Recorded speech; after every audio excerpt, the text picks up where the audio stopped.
నమస్తే welcome to our channel నేను మిషాల్ని YS Vivekananda Reddy గారి హత్య కేసుకు సంబంధించి లోతైన దర్యాప్తు జరపాలని అసలు విషయాలు వెలుగులోకి వస్తాయని సునీతారెడ్డి గారు అయితే సిబిఐ కోర్టుకి పిటిషన్ వేసింది.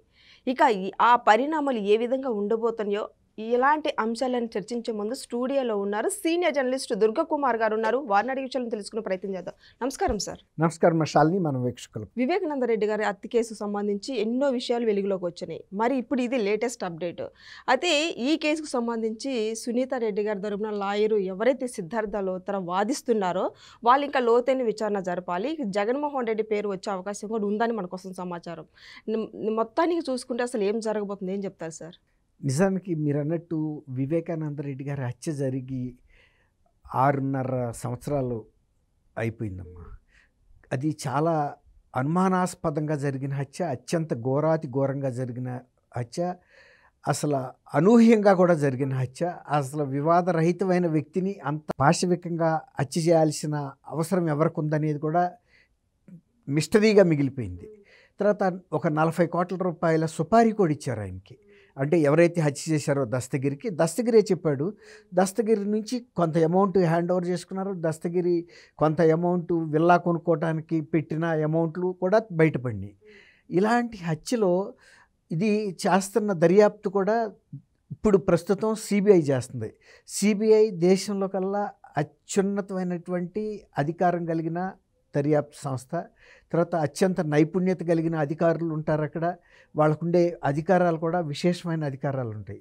కానీ కేసు విషయంలో ఒక సాధారణంగా ఒక కానిస్టేబుల్ స్థాయి విచారణ కూడా జరగటం లేదేమో. వృత్తిపరమైనటువంటి చాలా కీలక అంశాలను కూడా స్పృశించకుండానే దర్యాప్తు ఎలా ముందుకు వెళ్తుంది, లేకపోతే దర్యాప్తు ఇంతకాలం 6.5 సంవత్సరాల పాటు ఏ అంశాన్ని తేల్చకుండా స్తబ్దుగా కొనసాగుతుంది తప్ప. అంటే ప్రతిసారి సునీత గారు పుష్ చేయాల్సి వస్తుంది ఆ కేసుని. అసలు హత్య కేసెస్ అనేది ఎవరైతే బాధితుల కుటుంబాలు ఉంటాయో అసలు బాధితుల కుటుంబాలు పట్టించుకోవు. ఎందుకంటే వాళ్ళకి అప్పటికే నష్టం జరిగింది. ఇక వాళ్ళ జీవన ప్రయాణంలో వాళ్ళు కొనసాగుతారు. కానీ ప్రభుత్వం సీరియస్గా తీసుకుంటుంది.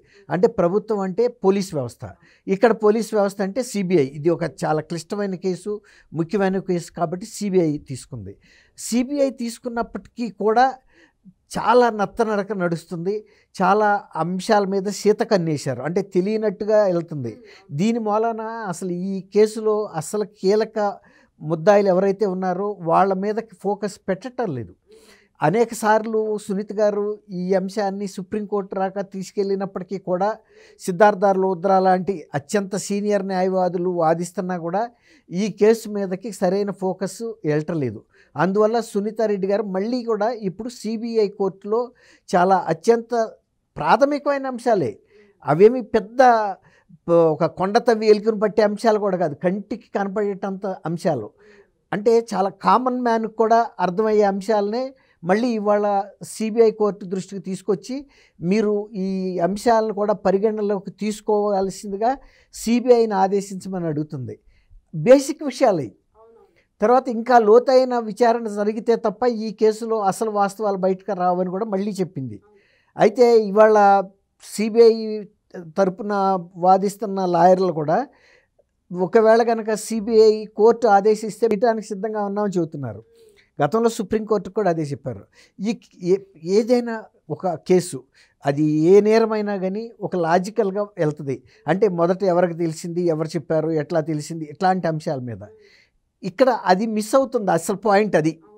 ఇప్పుడు ఆ రోజున 2018 మార్చి 19 అనుకుంటాను, ఆ రోజు జగన్మోహన్ రెడ్డి గారు ఎన్నికల ప్రణాళిక గురించి చర్చించడం కోసం లోటస్ పాండ్లో హైదరాబాద్లో ఆయన ఇంట్లో అజయ్ కల్లం అనే మాజీ ఐఏఎస్ అధికారి, ఆయన సలహాదారు ఉమ్మారెడ్డి వెంకటేశ్వర్లు ఇత్యాది లీడర్స్తో ఒక సమావేశం నిర్వహిస్తున్నాడు 5 గంటలప్పుడు. 5 గంటలప్పుడు పైనుంచి ఫోన్ పిలుపు వచ్చింది. దీనికి భారతీరెడ్డి గారు ఆయనకి పైన పిలిచింది. భారతీరెడ్డి గారికి పులివెందుల నుంచి ఫోన్ వచ్చింది. అది ఆ ఫోన్ ఏంటి సారాంశం అంటే వివేకానందరెడ్డి గారు చంపారు అని చెప్పారు. కింద నుంచి వెళ్ళిన జగన్మోహన్ రెడ్డి గారికి ఆ విషయం ఆమె చెప్పింది. మళ్ళీ వెంటనే ఆయన కిందకు వచ్చాడు. ఈ సభ్యులు ఉన్నారు కదా చర్చించడానికి, బాబా ఈజ్ నో మోర్ అని చెప్పారు. చనిపోయారని చెప్పారు.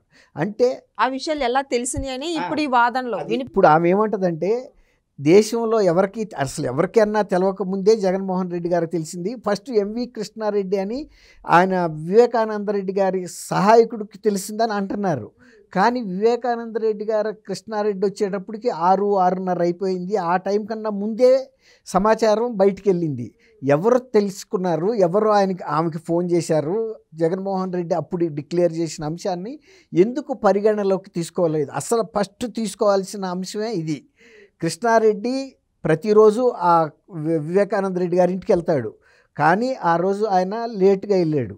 ఇంకోటి ఏంటంటే వెళ్ళటం కాకుండా ఎప్పుడు లేని అసాధారణంగా వివేకానంద రెడ్డి గారిని లేపమంటారా లేదా అని హైదరాబాద్లో ఉన్న ఆయన భార్య సౌభాగ్యమ్మ గారికి ఫోన్ చేసి అనుమతి కోరాడు. ఇది అసాధారణం. ఎప్పుడు ప్రతిరోజు ఆయన వెళ్తాడు. తర్వాత ఇంకోటి ఏంటంటే కృష్ణారెడ్డి గారి ఇంట్లోకి వెళ్ళటానికి అనుమతి అక్కర్లేదు, ఎందుకంటే ఆయన కుటుంబ సభ్యుడు లాంటి వ్యక్తే.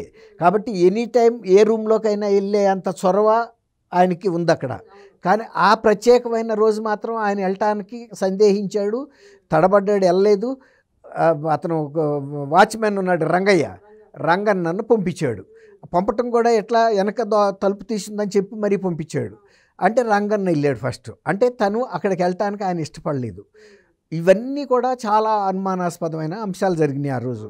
ఇలాంటి అంశాలను కూడా మీరు పరిగణలోకి తీసుకోవాలి. తర్వాత కృష్ణారెడ్డి సోదరుడు మనోహర్ రెడ్డి కూడా ఆ రోజు ఆ ప్రాంగణంలో ఉన్నాడు. అసలు అంత పొద్దున్నే వచ్చేది వివేకానంద రెడ్డి గారికి కొన్ని ప్రత్యేకమైన అంశాల్లో హెల్ప్ చేయటానికి. ఎట్లా అంటే ఆ రోజు న్యూస్ పేపర్స్కి సంబంధించి తీసుకొచ్చి ఇవ్వటం, ఆయనకి టీ తాగుతున్నప్పుడు ఆ రోజు జరగాల్సిన కార్యక్రమాలు చర్చించుకోవటం, ఇలాంటి అంశాల గురించి ఆయన వస్తాడు. ఇవన్నీ కూడా పరిగణలోకి తీసుకోలేదు. వీళ్ళు చెప్పారు కృష్ణారెడ్డి ప్రవర్తన అసాధారణంగా ఉంది ఆ రోజు. ఇవన్నిటినీ కూడా ఆమె కోర్టు దృష్టికి తీసుకొచ్చింది. తర్వాత అవినాష్ రెడ్డి ఫోన్ ఆ రోజు పనిచేస్తుంది. ఆ రోజు అవినాష్ రెడ్డికి సంబంధించిన కాల్ రికార్డర్ తీసుకోవట్లేదు. అక్కడ తీసుకుంటే తెలుస్తుంది అసలు అవినాష్ రెడ్డి ఏ టైంలో ఎవరెవరికి ఫోన్లు చేశాడు అనేది. ఇవి తీసుకోలేదు. సునీల్ యాదవ్ తమ్ముడు అవినాష్ రెడ్డి సోదరుడికి చాలా దగ్గర సంబంధాలు ఉన్నాయి. వీళ్ళిద్దరి మధ్యలో కూడా జరిగిందనేది తెలుస్తుంది. తర్వాత అసలు వివేకానంద రెడ్డి గారిని చంపిన ఆయుధం మీద దృష్టి పెట్టలేదు. అసలు ఏం ఆయుధం, అది ఎక్కడ తెచ్చింది, ఎక్కడ పడింది, ఎక్కడ పారేశారు అంటే అవన్నీ వచ్చినప్పుడే ఈ హత్య కేసులో అసలు నిజమైన నిందితులు బయటకు వస్తారు. ఇట్లాంటి కొన్ని కీలక అంశాలని కావాలని వదిలేస్తున్నారు అనే అంశాన్ని సునీత్ గారు మళ్ళీ కూడా ఇవాళ ఈ సిబిఐ కోర్టు దృష్టికి తీసుకొచ్చారు. ఇవన్నీ కూడా చాలా అంటే చిన్న విషయాలే కానీ కీలకమైన అంశాలు. అంటే ఎవరికి ముందు తెలిసింది, ఎట్లా తెలిసింది, ఆ రోజు కృష్ణారెడ్డి ఎందుకు డిఫరెంట్గా ప్రవర్తించాడు, ఇవన్నీ కూడా కాల్ రికార్డర్స్ అవినాష్ రెడ్డిది, సునీల్ యాదవ్ది, సునీల్ యాదవ్ తమ్ముడు భరత్ రెడ్డిది, ఇవన్నీ కూడా పరిగణలోకి తీసుకోవాలని ఆమె చెప్పింది. ఇంకోటి ఏంటంటే తర్వాత ఇంకొకటి ఆ రోజు ఇతను అజయ్ కల్లంకు ఇచ్చిన వాంగ్మూలంలో కూడా అజయ్ కల్లం చెప్పాడు, మేము ఆ రోజు 5 o'clockకి ఈ ఎలక్షన్ మేనిఫెస్టో గురించి చర్చిస్తూ ఉండగా పైనుంచి భారతి గారి నుంచి పిలుపు వచ్చింది, జగన్మోహన్ రెడ్డి గారు పైకి వెళ్ళాడు, వచ్చాడు, చెప్పాడు. అంటే అక్కడికి 5 గంటల లోపల చనిపోయినట్టు కన్ఫర్మేషన్ పక్కాగా ఉంది. ఆయన కన్ఫర్మ్ చేసుకోవటమే కాకుండా బయటకు కూడా అనౌన్స్ చేశాడు అందరూ ముఖ్యమైన నాయకుల ముందు. అంటే ఇక అది పక్కా సమాచారం. అంటే ఇంకా ఏమాత్రం అసలు మామూలుగా అయితే అనుమానం రావాలి, అసలు బాబాయ్ ఎలా చనిపోతాడు ఇంత సడన్గా అని. అంటే దాని లోపల అంతరార్థం ఏంటంటే వాళ్ళు స్కెచ్ చేసినప్పుడు వాళ్ళు తెలుసు కాబట్టి పోయాడనేది కన్ఫర్మేషన్ అయింది. అట్లా కూడా అక్కడ అన్వయించుకోవాల్సిన పరిస్థితి కూడా అక్కడ కనపడుతుంది. దీని మీద లోతైన చేయాలని ఆమె అడిగినప్పుడు ఈ case CBI judge doctor T Raghuram గారు విచారణలో ఈ అంశాలన్నీ విన్నాడు. తర్వాత సిద్ధార్థ లూద్రా గారును గౌతమ్ సునీతారెడ్డి తరపున వాదనలు వినిపించారు. తర్వాత ఈ కేసులో ఇంకోటి ఏంటంటే ఇతను కృష్ణారెడ్డి అనుమానమే కాకుండా కృష్ణారెడ్డి ప్రవర్తన మీద వచ్చిన అనుమానమే కాకుండా ఈ దస్తగిరికి ఓబుల్ రెడ్డి ఒక లాయర్కి మధ్యలో కూడా కొన్ని ఆర్థిక లావాదేవీలు ఉన్నాయి. దస్తగిరి అప్రూవర్, ఓబుల్ రెడ్డి అక్కడ ఒక లాయర్ కడపలో బహుశా, ఆ లాయర్కి మధ్యలో కూడా కొంత వ్యక్తిగతమైనటువంటి ఆర్థిక అంశాలు ఉన్నాయి. అంటే ఇవి కూడా కొన్ని క్లూస్ దొరుకుతాయి అనేది ఆమె కోర్టు దృష్టికి తీసుకొచ్చారు. అది ఇట్లా అన్నమాట. తర్వాత ఇంకా కొన్ని విషయాలు ఏంటంటే, గంగాధర్ రెడ్డి అనే ఒక వ్యక్తి ఒక వాంగ్మూలం ఇచ్చాడు. ఈ కేసుని ఇతను అవినాష్ రెడ్డి మీద ఆయన తండ్రి భాస్కర్ రెడ్డి మీదకి రాకుండా కనుక నువ్వు ఒప్పుకుంటే 4 కోట్లు నీకు డబ్బులు ఇస్తామనే అంశాన్ని కూడా ఆయనకు ఒక ఆఫర్ వచ్చింది. ఆ ఆఫర్ ఇచ్చింది ఎవరు, ఎందుకు అట్లాంటి ఆఫర్ ఇవ్వాల్సి వచ్చింది, అవినాష్ రెడ్డిని భాస్కర్ రెడ్డిని తప్పించడానికి వాళ్ళు ఎందుకు తాపత్రయపడుతున్నారు అనేది ఇక్కడ కొన్ని అంశాలు ఆమె తీసుకొచ్చేసింది. తర్వాత ఇంకోటి ఏంటంటే, వీళ్ళు కొన్ని కోర్టు తరపున కొన్ని సీడీలు ఇచ్చారు ముద్దాయిలకి. అవి కొన్ని ఓపెన్ కావట్లేదని చెబుతున్నారు కొన్ని పీడిఎఫ్లు. ఆయన సిద్ధార్థ లోద్రా ఏం చెప్పాడంటే, ఆ పీడిఎఫ్లు అన్నీ కూడా అభియోగ పత్రాలకు సంబంధించిన అంశాలు. అవి ఓపెన్ అయినా అవ్వపోయినా ఇప్పుడు మేము అడుగుతున్న అంశాలకి దానికి సంబంధం లేదు. మేము అడుగుతున్నవన్నీ కూడా ఎక్కడ అభియోగ పత్రంలో లేవు. కాబట్టి వీటి లోతైన దర్యాప్తు చేయటానికి నిందితులకి ఇచ్చిన పీడిఎఫ్లు ఓపెన్ అవ్వకపోతే వచ్చిన నష్టం ఏం లేదు. ఇవన్నీ కూడా కొత్త అంశాలు, అక్కడ అభియోగ పత్రంలో ప్రస్తావించిన అంశాలు. ఒక రకంగా కావాలని అంటే ఉద్దేశపూర్వకంగా నిర్లక్ష్యం చేసి కేసును తప్పుదావ పట్టించడానికి, అసలు నిందితుల్ని తప్పించడానికి జరుగుతున్న ప్రయత్నాలుగా మాకు అనిపిస్తుంది. ఇంత కీలక అంశాలని ఇంత పెద్ద దర్యాప్తు సంస్థ ఎలా విస్మరిస్తుంది, వీటిని విస్మరించిన తర్వాత అసలైన నేరస్తులు ఎలా బయటకు వస్తారు అనేది సిద్ధార్థ లోద్రా కానీ సునీతారెడ్డి గారు కానీ కోర్టు ముందు ఉంచిన అంశాలు. నిజమే కదా, మరి కృష్ణారెడ్డి లేటుగా అతను తెలుసుకున్నాడు, అప్పటికే జరగాల్సిందంతా జరిగింది. తర్వాత అక్కడ కొన్ని పాదముద్రలు కూడా ఉన్నాయి ఫస్ట్ తీసిన వీడియోల్లోనే. ఆ పాదముద్రలు ఎవరి అనేది ఒకటి. తర్వాత గజ్జిల ఉమాశంకర్ రెడ్డి ఆ రోజు వీడియోలో కూడా పరిగెత్తుతున్నప్పుడు ఇంటి దగ్గర సీసీ కెమెరాలో ఫుటేజ్లో అతను ఉమాశంకర్ రెడ్డేను అనే ఒక ప్రూఫ్ కొంత కనపడుతుంది. అంతకు ముందు రోజు కూడా వీళ్ళు రెక్కి నిర్వహించినప్పుడు కూడా ఉమాశంకర్ రెడ్డికి సంబంధించిన ఫోటోలు సీసీ ఫుటేజ్లో నిక్షిప్తమై ఉన్నాయి. ఇవన్నిటిని కూడా సమగ్రంగా విచారించినప్పుడే ఇందులో అసలు దోషులు బయటకు వస్తారు అనేది వీళ్ళ వాదన. సార్, ఇప్పటికే ఈ కేసు 6 సంవత్సరాలు అయింది నడుస్తున్నారు. 6.5 ఏళ్ళు అయిపోయింది. అయితే ఇప్పుడు సునీతారెడ్డి గారు అన్యాయం జరిగింది కదా, న్యాయం ఇంకా జరుగుతుందా లేదా అని ఇప్పటికీ అనుమానంగానే ఉంది. ఎందుకంటే ఇప్పటికి ఇంక కోర్టులో వాదనలు నడుస్తూనే ఉన్నాయి. అయితే ఇప్పుడు జగన్మోహన్ రెడ్డి పాత్ర కూడా ఉందని వస్తుంది. నిజంగా ఇవి నిజాలు వెలుగులోకి వచ్చే అవకాశం ఉందంటారా సార్? ఇది $1 మిలియన్ క్వశ్చన్ అమ్మా. ఎందుకంటే సునీతారెడ్డి గారు మీరు అన్నట్టు ఎంత ఫైట్ చేస్తున్నారో మనం చూస్తున్నాం. అన్ని కోర్టుల దగ్గరికి, అన్ని రాజ్యాంగ వ్యవస్థల దగ్గరికి వెళ్తున్నారు. అసలు వెరీ బేసిక్గా జగన్మోహన్ రెడ్డి గారికి 5ంటికి ఆ కేసు విషయం తెలిసినట్టు క్లియర్గా తెలుస్తుంది. ఇక్కడ ప్రూఫ్ ఒక మాజీ ఐఏఎస్ అధికారి సీనియర్ వ్యక్తి వాంగ్మూలం ఇచ్చాడు. అది ఈయన మీద కక్షతో చెప్పలేదు, ఆ జరిగిన వాస్తవ పరిస్థితి చెప్పాడు. ఆ రోజు ఇట్లా కూడా మాకు కబురు వచ్చింది అని. అట్లాంటప్పుడు అందరికన్నా ముందు తెలిసినప్పుడు ఎవరైతే ఆయనకి చెప్పారో వాళ్ళకి ఇంకా విషయాలు తెలుస్తాయి. కాబట్టి జగన్మోహన్ రెడ్డి గారిని అసలు ఇంతవరకు సిబిఐ కోర్టు విచారించలేదు అంటే ఎలాగూ. రెండోది ఏంటంటే, అసలు ఆ వివేకానంద రెడ్డి గారి హత్య గురించి సినిమాలో చూపించినంత క్లారిటీగా ఆయన అందరూ ప్రెస్ ముందు వీడియో రూపంలో ఇప్పటికీ ఉన్నాయి అవన్నీ కూడా. అసలు ఎవరెవరు ఎలా చేశారని ఆయనకి ఎట్టా తెలిసింది, వ్యక్తుల పేర్లతో సహా చెప్పాడు. తర్వాత జరిగిన తీరు కూడా చెప్పాడు. అప్పటికి అసలు పోలీసులకి అసలు ఈ స్టోరీయే తెలీదు. తర్వాత వాళ్ళ పేపర్లో ఇతను చంద్రబాబు నాయుడు గారు హత్య చేశాడని కూడా వాళ్ళు వేశారు. వాళ్ళకి ఎవరు చెప్పారు ఇది? ఇట్లాంటి చాలా కీలకమైన అంశాలని ఎవరూ స్పృశించట్లేదు. కాబట్టి అక్కడ గనక అడిగితే అసలు ఫస్ట్ తెలిసిన వ్యక్తికి ఈ హత్య గురించి ఆయన్నే పిలవపోయినప్పుడు అసలు కేసుకి ముందుకు వెళ్ళటానికి ఎట్లా వెళ్ళలేదు. కరెక్ట్ పర్సన్ దగ్గరికి వెళ్ళదు, అది రాంగ్ రూట్లోనే వెళ్తుంది. అక్కడే రూట్ తప్పి ఇచ్చేశారు. మనం ఇంటి నుంచి బయట గడపలోంచి బయట పెట్టే తప్పు అడుగు పెట్టినప్పుడు మనం వెళ్ళే దారి మొత్తం తప్పుదారి అవుతుంది. కరెక్టా? మనం ఇంట్లో నుంచి బయటకు వెళ్ళాలంటే బయట అయితే అడుగు పెట్టాలి. ఇంటి నుంచి నువ్వు బయట అడుగు పెట్టినప్పుడు బయటకు ఎట్లా వెళ్ళగలుగుతావు? నువ్వు ఫస్ట్ స్టెప్పే ఇక్కడ తప్పు వెళ్ళింది.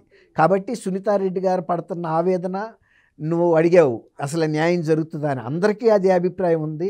ఎందుకు న్యాయం జరగట్లేదు ఈ అంశం మీద అసలు జగన్మోహన్ రెడ్డి గారిని ఎందుకు ఇంట్రాగేట్ చేయట్లేదు. తర్వాత భారతి గారిని కూడా పిలిపించాలి.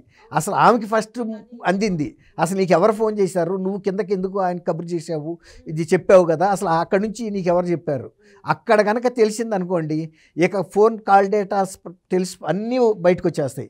చేసిన వ్యక్తి ఎవరి ఫోను, ఈమె ఫోన్కి వచ్చి ఏ టైంకి వచ్చింది, ఇవన్నీ బయటకు వస్తాయి. అంతకుముందు కూడా ఆ వ్యక్తుల మధ్యలో సంభాషణ అదే రోజు అర్ధరాత్రి దాకా జరిగి కూడా ఉండుండొచ్చు, లేకపోతే అంతకుముందు సాయంత్రం దాకా జరిగి ఉండొచ్చు. ఇవన్నీ కూడా బయటకు వస్తాయి. అసలు తర్వాత ఇంకోటి ఏంటంటే, ఒకసారి ఆకస్మికంగా అంత సడన్గా వివేకానంద రెడ్డి గారు చనిపోతే అన్నగా జగన్మోహన్ రెడ్డి ఫస్ట్ ఎవరికి ఫోన్ చేయాలి? ఎవరికి ఫోన్ చేయాలి? సునీతకి చేయాలి. హైదరాబాద్లో ఉంది. వాళ్ళెవరో అక్కడి నుంచి చెప్పారాక సునీత గారికి ఇన్ఫర్మేషన్ లేదు. ఆయన గమ్మును కూర్చున్నాడు. అదేదో ఒక చిత్తు కాగితం ముక్క అన్నట్టు జేబులో పెట్టేసుకుని మళ్ళీ ఎన్నికల ప్రణాళికల గురించి అప్పుడే చర్చించేది. బాబాయ్ చనిపోతే ఇప్పుడు పిన్నెల్లి రామకృష్ణారెడ్డి నరసరావు నెల్లూరులో జైల్లో ఉంటేనే స్పెషల్ హెలికాప్టర్ వేసుకెళ్ళిపోయి అంత ఇంపార్టెన్స్ ఇచ్చే అంత వ్యక్తి సొంత బాబాయ్ ఆకస్మికంగా చనిపోతే అసలు ఎందుకు చచ్చిపోయాడని ఆందోళన అంటే ఉండాలి కదా. హార్ట్ అటాకా లేకపోతే చంపారా ఇంకా ఏంటనే తర్వాత మాట, అంతే కదా. అదే కనుక ఆయన ఏదైనా వ్యాధితో బాధపడుతూ మంచం మీద ఉండి ఎప్పుడైనా చనిపోతాడని మానసికంగా సిద్ధపడి ఉంటే పెద్ద ఎవరు ఆశ్చర్యపడరు కదా. అంతకు ముందు రోజు దాకా ఈ జగన్మోహన్ రెడ్డి గారు పార్టీ జెండా భుజాన్ని వేసుకుని ప్రచారానికి వెళ్ళొచ్చాడు, అర్ధరాత్రి వచ్చాడు ఆయన. మరి నీకోసం అంత తాపత్రయపడుతున్న బాబాయ్ చనిపోతే ఇంట్లో మిగిలిన వాళ్ళు పెద్ద ఆయనే, రాజశేఖర రెడ్డి గారి తర్వాత ఆయనే.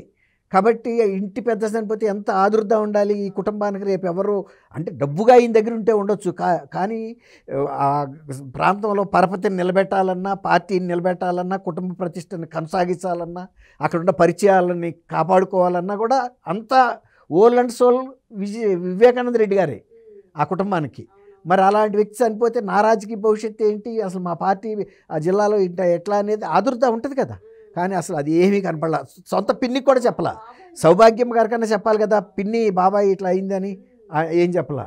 జగన్మోహన్ రెడ్డి గారికి సొంత బాబాయ్, కానీ దాని వెనక పెద్ద కుట్రానే ఉంది. ఇది ఎన్ని రోజుల నుంచి స్కెచ్ చేశారన్నది కూడా లోతుగా దర్యాప్తు జరిగితేనే తెలుస్తాయి విషయాలండి. ఇప్పుడు నువ్వు చెప్పినట్టు మరి సడన్గా అయితే జరగదు. తర్వాత ఇంకోటి ఏంటంటే, వివేకానంద రాజశేఖర రెడ్డి గారి కుటుంబం ఉండే వీధిలోకి ఎవడన్నా వెళ్ళాలంటే కూడా భయమే. రాజశేఖర రెడ్డి గారి కుటుంబీకుల మీద కాదు, వాళ్ళ కుక్క మీద పిల్లి మీద కూడా ఇలా చెయ్యాలన్నా కూడా భయపడతారు. అట్లాంటిది ఓల్ అండ్ సోల్గా ఉన్న పెద్ద తలకాయి వివేకానంద రెడ్డి గారిని అంత అంటే అంత ఎఫర్ట్లెస్గా చంపేశారంటే, ఒక కోడి పిల్లని మెడపీసుకున్నంత ఈజీగా చంపారంటేనే అసలు ఆయన షేక్ అవ్వాలి. అసలు మా బాబాయిని ఇంత చేయగలిగినాడు ఎవడని. కాకపోతే ఆయనకు తెలుసు కాబట్టి ఆయన కొంచెం అంత నిబ్బరంగా ఉండగలిగాడేమో అనేదే సునీత గారు అనుమానం. Thank you sir. Thank you అమ్మా శాలిని, మన వీక్షకులు.